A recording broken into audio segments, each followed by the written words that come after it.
At least there's only one episode left.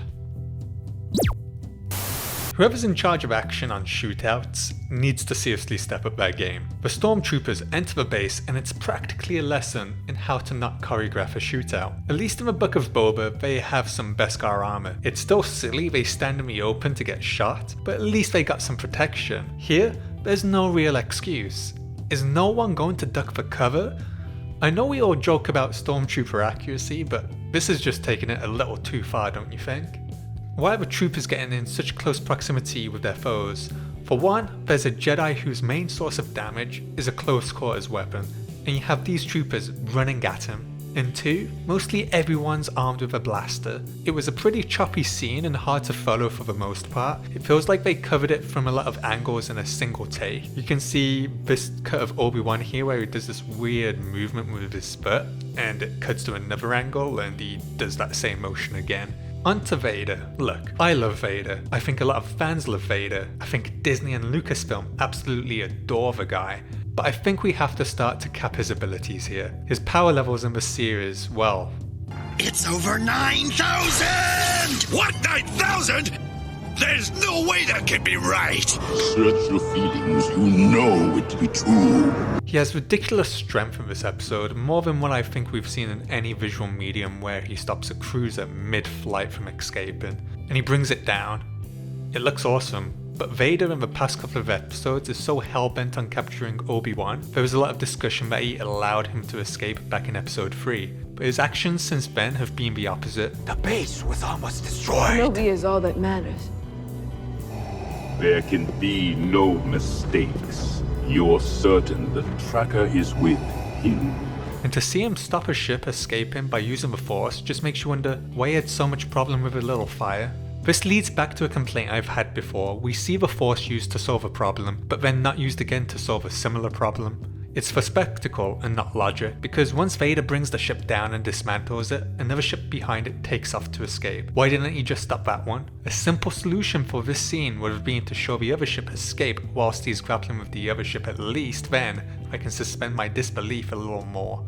Or even better, because I'm not even sure whose side Reva's bloody on here, maybe have her attempt to attack Vader whilst the others escape.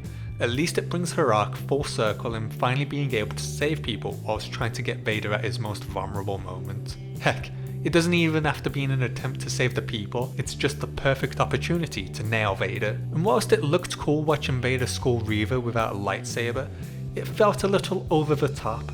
I'm not sure how powerful Vader is supposed to even be anymore, but he feels like he's been buffed up a couple of levels, whilst my interpretation was that his loss to Obi-Wan severely compromised his abilities, and he'd never reach his pinnacle, which was perfect for Palpatine in many ways, and tragic for Vader. If anyone knows the answer for this, can you just point me in the right direction or let me know in the comments please? Then after bossing Reva around, by the way, did this remind anyone of those fake martial arts masters?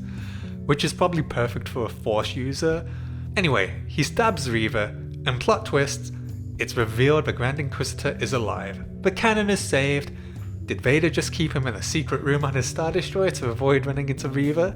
Talk about a well-kept secret. But at this point, the Grand Inquisitor biting the bullet is the least of our worries, and I'll get to that later.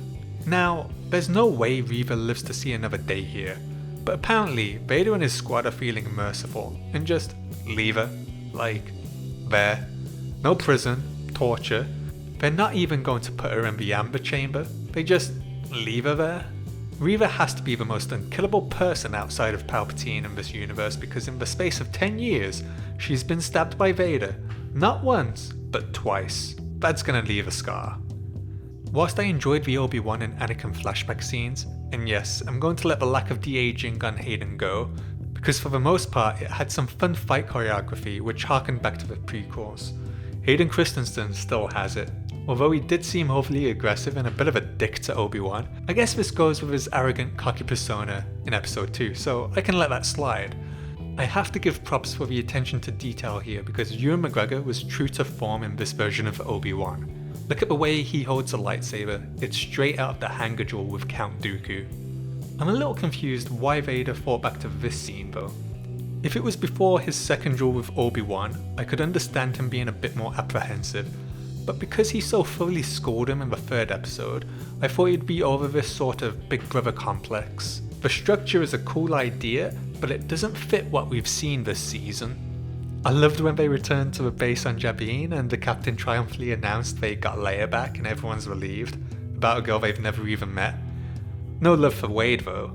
Then you have the Empire's attempts at trying to blast through the door and Reva's just yelling at them to get on with it.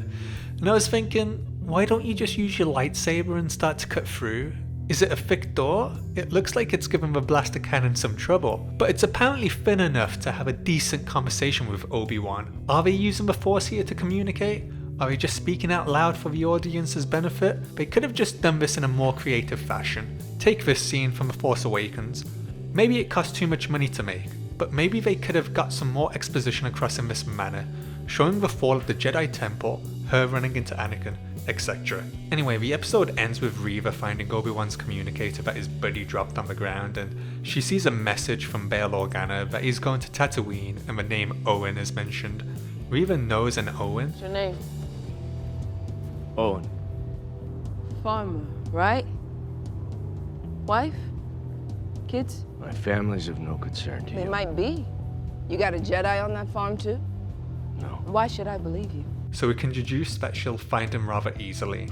Great job here guys, how these Muppets got a rebellion off the ground I'll never know.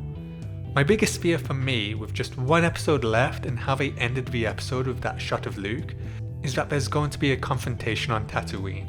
This is too small of an ending for Vader, so he has to show up in the final episode, and if you just go off that poster art on Disney Plus, it looks like Vader is confronting Obi-Wan on Tatooine. Vader stepping on Tatooine is odd, but I can't see how they get to that point. With Reva, I could see Obi-Wan visiting the farm after getting Leia back to Bail safely, only to find Reva potentially holding the Lars family hostage, or the scene comes out in a similar fashion to a retconned comic book confrontation between Obi-Wan and Darth Maul. In that comic book, Maul attacks Owen at the farm to draw out Obi-Wan. Obi-Wan then manages to disarm his foe, and it's Owen who puts a bullet in Maul's head. Owen then banishes Obi-Wan from stepping foot on his farm.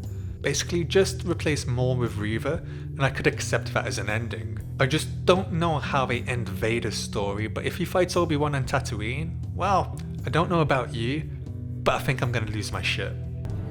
Are you okay? I'm sure it's nothing.